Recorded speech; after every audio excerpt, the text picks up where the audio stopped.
আজকে আবারও তোমাদের সাথে একটা স্ন্যাক্স রেসিপি তৈরি করব, একদম সহজ পদ্ধতিতে, আর খেতে কিন্তু দুর্দান্ত।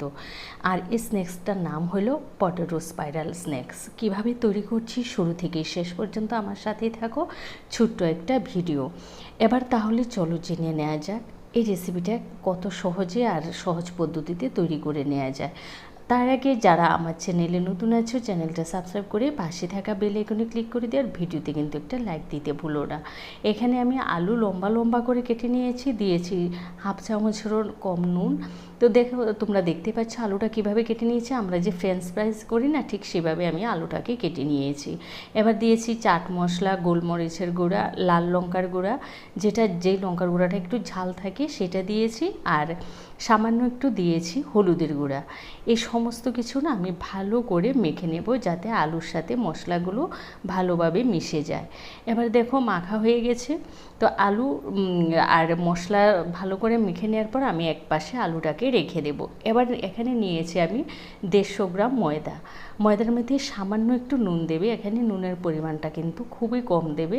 তারপরে দিয়ে দিচ্ছি আজওয়াইন। আজওয়াইনটা দিলে কি হয়, খেতে বেশ ভালো লাগে। এটা অপশনাল, তোমাদের কাছে যদি আজওয়াইন না থাকে সেক্ষেত্রে না কালো জিরেও দিতে পারো, সেটাও কিন্তু ভালো লাগবে। এবার অল্প অল্প জল দিয়ে আমি বেশ একটা ডো তৈরি করে নেব। তবে একটা খেয়াল রাখবে, এই মাখাটা যেন একটু নরম হয়, টাইট হয়, বেশি যেন নরম না হয়ে যায়।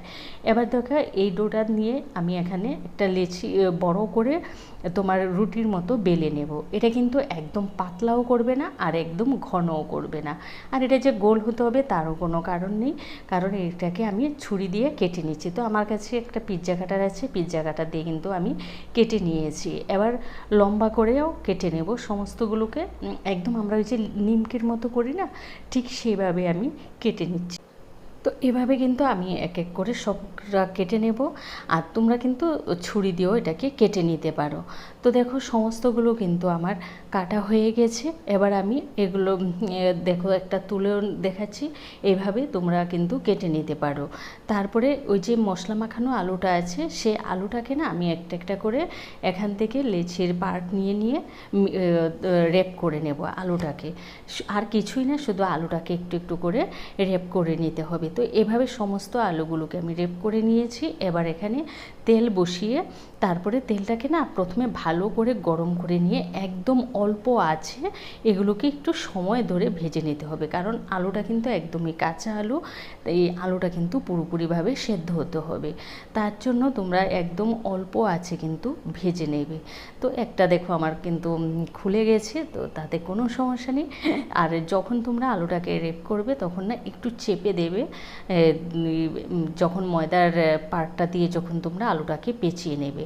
তো দেখো কথা বলতে বলতে কিন্তু আমার এগুলো ভাজা হয়ে গেছে। এবার বাকিগুলোকে দিয়েও আমি ভেজে নেব। এটা খেতে কিন্তু দুর্দান্ত হয়, যেহেতু মশলা দেওয়া আছে আর ময়দার কোটিংটার জন্য না খেতে ভীষণ ভালো লাগে। আর দেখতেই পেলে কত সহজ পদ্ধতিতে তৈরি করে নেওয়া যায়। এক পাশে চা বসিয়েও আরেক পাশে কিন্তু তোমরা এটাকে তৈরি করে নিতে পারবে, এতটাই সহজ পদ্ধতিতে তৈরি করা যায়।